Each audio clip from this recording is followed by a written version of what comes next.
Operation mid night hammer میں 125 US military ایئرکرافٹس نے مل کر ایران کی نیوکلیئر فیسلٹیز فورڈو، نتانز اور اصفہان پر حملے کیے۔ 21 جون 2025 رات 2 بجے کے قریب 7 B-2 اسپرٹ بامبرز میڈیٹرینین سی کی طرف سے اسرائیل اور عراق کے اوپر سے ہوتے ہوئے ایران میں گھسے اور ایران کی نیوکلیئر سائٹس پر حملہ کیا۔ ان حملوں کے بعد پوری دنیا کی نظر ایران کی جوابی کارروائی پر ٹکی تھی۔ پورے مڈل ایسٹ میں 2 درجن سے زیادہ US بیسز موجود ہیں اور خدشہ ظاہر کیا جا رہا تھا کہ ایران ان میں سے کسی بھی بیس کو نشانہ بنا سکتا ہے، اور پھر 2 دنوں کے بعد وہی ہوا۔ ایران نے قطر میں US کی العدید ایئر بیس اور عراق کی عین الاسد ایئر بیس پر حملہ کیا، مگر امریکن بیسز پر یہ کوئی پہلا حملہ نہیں تھا۔ ایران ماضی میں بھی کئی مرتبہ امریکن بیسز اور ان کے ایسٹس پر حملے کر چکا ہے، اور ایک بار تو امریکہ کی پوری وارشپ کو ہی ناکارہ بنا دیا تھا۔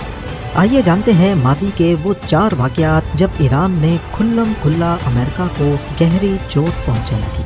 Welcome to BHTV. Welcome to BHTV. ناظرین، 3 جنوری 2020 کو بغداد ایئرپورٹ پر US نے ایک ڈرون اسٹرائک کی جس میں قاسم سلیمانی کی جان چلی گئی۔ وہ صرف ایران کے ایک جنرل نہیں تھے بلکہ سپریم لیڈر خامنئی کے سب سے بھروسے مند آدمی اور مڈل ایسٹ کے چیس بورڈ کا سب سے طاقتور مہرہ بھی تھے۔ ان کی موت کی خبر نے ایران میں سوگ کا عالم طاری کر دیا، اور اب ایران نے اس کا بدلہ لینے کا فیصلہ کر لیا۔ جہاں لوگ سوچ رہے تھے کہ ایران صرف شور مچائے گا، وہاں ایران نے ڈیسائیڈ کیا کہ اس بار جواب سیدھا میزائل سے ہوگا۔ ایران نے اوپنلی امریکہ کو دھمکی دی اور کہا کہ امریکہ نے ہمارے سپہ سالار کو مارا ہے، اب اسے اس کی قیمت چکانی ہوگی۔ عین الاسد ایئر بیس عراق کے ویسٹرن ریجن میں امریکہ کی ایک بہت امپورٹنٹ بیس ہے۔ اس حملے کے صرف 6 دنوں کے بعد 8 جنوری 2020 کو رات 1:20 پہ درجنوں فاتح اور قیام بیلسٹک میزائلز آسمان میں نظر آئے اور وہ امریکن ایئر بیس پر آگ کی طرح برس پڑے۔ ایران کا یہ حملہ اتنا ٹارگیٹڈ تھا کہ ان میزائلز نے امریکن بیس پر fuel depot, aircraft shelters اور کمانڈ پوسٹ کو پن پوائنٹ ایکوریسی سے ٹارگیٹ کیا، اور سب سے حیرانی کی بات یہ تھی کہ ایک بھی میزائل مس نہیں ہوا۔ امریکہ کو پہلے سے انٹیلیجنس مل چکی تھی، سولجرز بنکر میں چلے گئے تھے، لیکن میزائل نے بیس کا برا حال کر دیا۔ ہینگرز، رن ویز، بیرکس سب خاک میں مل گئے۔ پہلے تو US نے بولا کہ کوئی کیجولٹی نہیں ہوئی، لیکن بعد میں پتا چلا 100 سے زیادہ امریکن سولجرز کو ٹرامیٹک برین انجریز ہوئی ہیں۔ ان کا نروس سسٹم ہل گیا تھا، کئی سولجرز کی آنکھوں کے سامنے اندھیرا چھا گیا اور کئی بے ہوش ہو گئے۔ لیکن ایران کی دلیری دنیا کو تب نظر آئی جب اس حملے کی ذمہ داری ایران نے کھلم کھلا قبول کی اور کہا کہ یہ صرف ایک وارننگ تھی، اگر آگے بڑھے تو اس سے بھی بڑا حملہ ہوگا۔ امریکہ نے ابتدائی طور پر ان میزائل حملوں کے اثر کو معمولی ظاہر کرنے کی کوشش کی۔ ڈونلڈ ٹرمپ جو اس وقت اپنے پہلے ٹینیور میں امریکہ کے پریزیڈنٹ تھے، آل از ویل کہہ کر معاملے کو دبانے کی کوشش کرتے رہے، لیکن گراؤنڈ پر سیٹلائٹ امیجز، سولجرز کی ویڈیوز اور بیفور اینڈ آفٹر ویژولز نے سب کچھ ایکسپوز کر دیا۔ ایران نے اس وقت بھی کہا کہ اگر ہم چاہتے تو امریکن سولجرز کے بیرکس کو ٹارگٹ کرتے، لیکن ہمارا مقصد جان لینا نہیں، احساس دلانا تھا۔ اس حملے کے بعد دنیا یہ دیکھ کر دنگ رہ گئی کہ ایران نے کھلم کھلا امریکن بیس پر میزائلوں کی بارش کی، اور آگے سے امریکہ خاموش تماشائی بنا رہا۔ اس سے 1 سال پہلے بھی ایک ایسا واقعہ ہوا تھا جب ایران نے امریکہ کو منہ توڑ جواب دیا۔ جون 2019 کی ایک پرسکون رات کے دوران ایران کی ایئر اسپیس میں 6000 کروڑ روپیوں کا ایک امریکن ڈرون RQ-4 گلوبل ہاک داخل ہو گیا، لیکن صرف 20 سیکنڈز کے اندر اندر ایران نے امریکہ کے اس فخر کو آگ میں بدل دیا۔ ہوا کچھ یوں تھا کہ 2019 میں بھی امریکہ اور ایران کے بیچ ٹینشنز کافی حد تک بڑھ چکی تھی۔ اس وقت بھی ڈونلڈ ٹرمپ ہی امریکہ کے پریزیڈنٹ تھے اور انہوں نے ایران پر سخت سینکشنز لگا دیے تھے، دوسرے ملکوں کو منع کر دیا کہ کوئی بھی ایران سے تیل نہ خریدے۔ اس کی وجہ سے ایران کی آئل ایکسپورٹس تقریباً 0 کے برابر ہو گئی تھی۔ ان سینکشنز کی وجہ سے ایران بھی چپ نہیں تھا۔